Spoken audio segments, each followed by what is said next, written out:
Hello everyone and welcome back to my channel. This is Ajay and today we are going to discuss about the Fibonacci series. The Fibonacci series using the recursive function. So this is one by one I'm just taking the videos on the recursive function. I've taken many videos before this which is based on the recursive function. So this particular video is on the Fibonacci series and we are going to generate the Fibonacci number using the recursive function, and this is the Python code in front of you. Okay, and this is the graph. This is a tree graph by which we can understand the exact working of this particular code.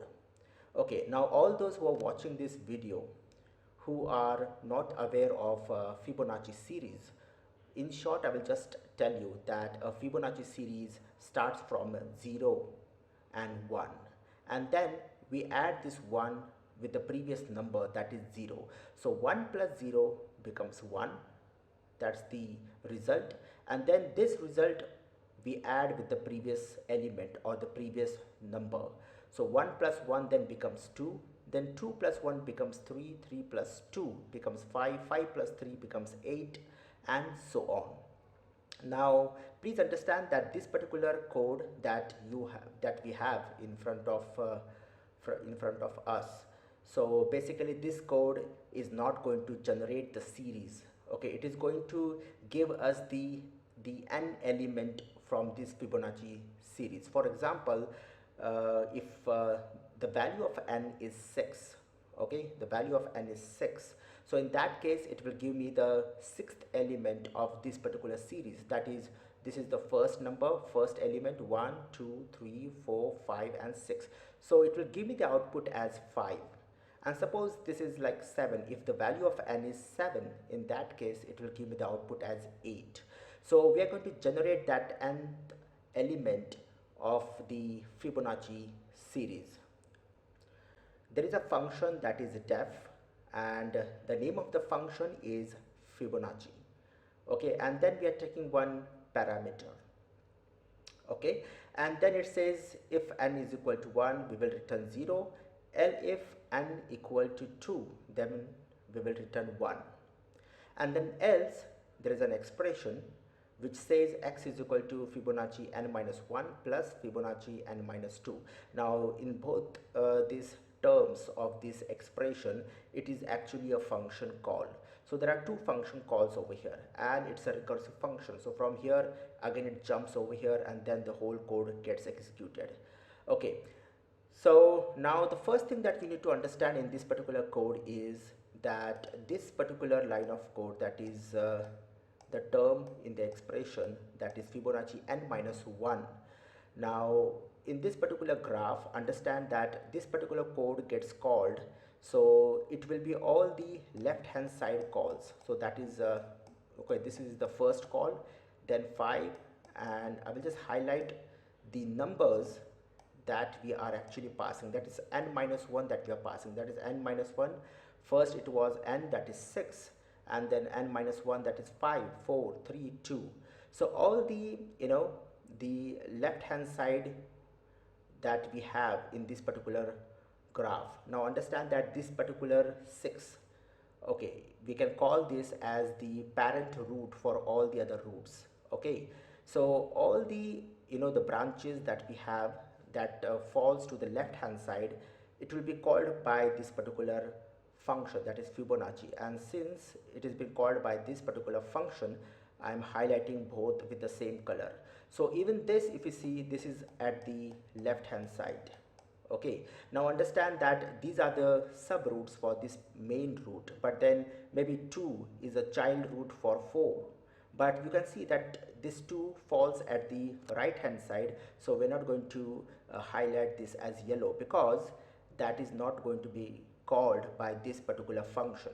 Okay, all the branches that are at the left hand side, okay, that particular call is going to be with this particular function. And okay, let me just highlight all the roots that are being roots and the subroots that are being called by this particular function. So almost all I've done, and the right hand side we will color that as green. So this particular highlighted one are being called by this particular function. Please understand it. Okay, so I'll just highlight all the left hand side, the right hand side roots with green. Okay, so you can get that indication, and even this you can see 3 falls at the right hand side, so this also goes green. Okay, yellow, that's number 2 over here. I have highlighted this as yellow because this is at the left hand side, falls to the left of 3, so it's yellow. Okay, so now this is the main call to the function. I will use another highlighter over here. Okay, and it says this is the first line of code of the main program, and straight away we are giving a call to the function inside the print function. So over here we are passing the value that is 6. It will be received by n over here, so it will be jumping over here, it will jump over here, and the value of n will be 6. Okay, so we have started over here, so that's the point that we have started, that's the root element. Okay, and then it says if n is equal to 1, return 0, but the value of n at this point is 6. So this particular condition goes false, and then the second condition says elif n is equal to 2. Even this particular condition goes false since the value of n is 6. Okay, so then it will come to the else part. Now in the else part we have x is equal to Fibonacci n minus 1. Now this particular term of the expression will get called, it's a function call, and we are passing this time that is n minus 1. Now what is the value of n? The value of n is 6, and it says 6 minus 1, so that is 5. So the value of 5 will be passed over here, and again it's a recursive call, recursive function. So again the new value of n, or the new function call that we have, the value of n is 5. Okay, so over here you can see we have 5 over here, so that's 5. Again this condition gets checked, that is if n is equal to 1. So this goes false, and even this goes false, and again the else part, and else part again there is a function call, and again it says n minus 1. So it was 5, now it becomes 4, and again it will jump over here. Even for 4 this condition goes false, again it will give a function call, then 3. Okay, and even for 3 this goes false, again there is a call, it becomes 2. Now this is interesting. Now that the value of n is 2 and we are over here at this point, okay, now the value of n is 2, so this condition goes false, but this becomes true. The value of n is equal to 2, so it will return 1. Now the value that we are returning, it will return where? It will return to its previous call. So the previous function call was this, so the value of 1, you can see I have just given that arrow over here, and you can see I have said that 1 value will get returned to its previous call. So from here we are returning the value that is 1. So over here we will have the value that is 1 over here, understand it. Now that this function has returned, so plus, and now this function call will take place, and you can see that the green highlighted always comes to the right hand side, so over here, sorry. Okay, so from here then it will go to the right hand side, and then what value are we passing? Now the value of n, what is the current value of n? The current value of n is 3. Why 3? Because from here the function had returned, and over here the value of n is 3. So over here 3 minus 2, that is 1. So it jumps over here. Again you can see the first condition itself goes true, and it will return 0. So from here you can see I've just highlighted this 0. So over here it will return 0. So this is 1 and this is 0, and you can see 0 plus 1, that is 1, and that addition will get returned to its previous call, that is over here. And what is the value of n over here? That is 4. So when it returns over here, again that green part, that is the second call, that is the second term, that is Fibonacci n minus 2 will be called.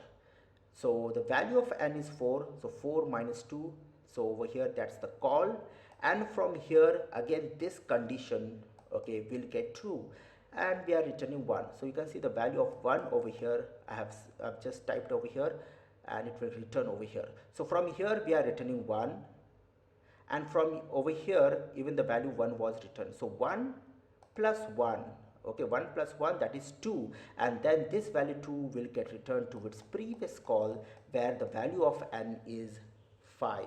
So since the value of n is 5, then the right hand side will take place, that is this particular function will be called.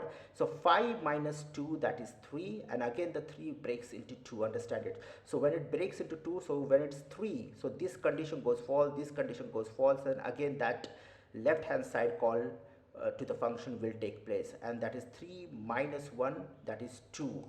From here, when it is 2, again you can see when it's 2, the value that returned will be 1, and you can see the value of it 1 has been returned to over here, that is 3.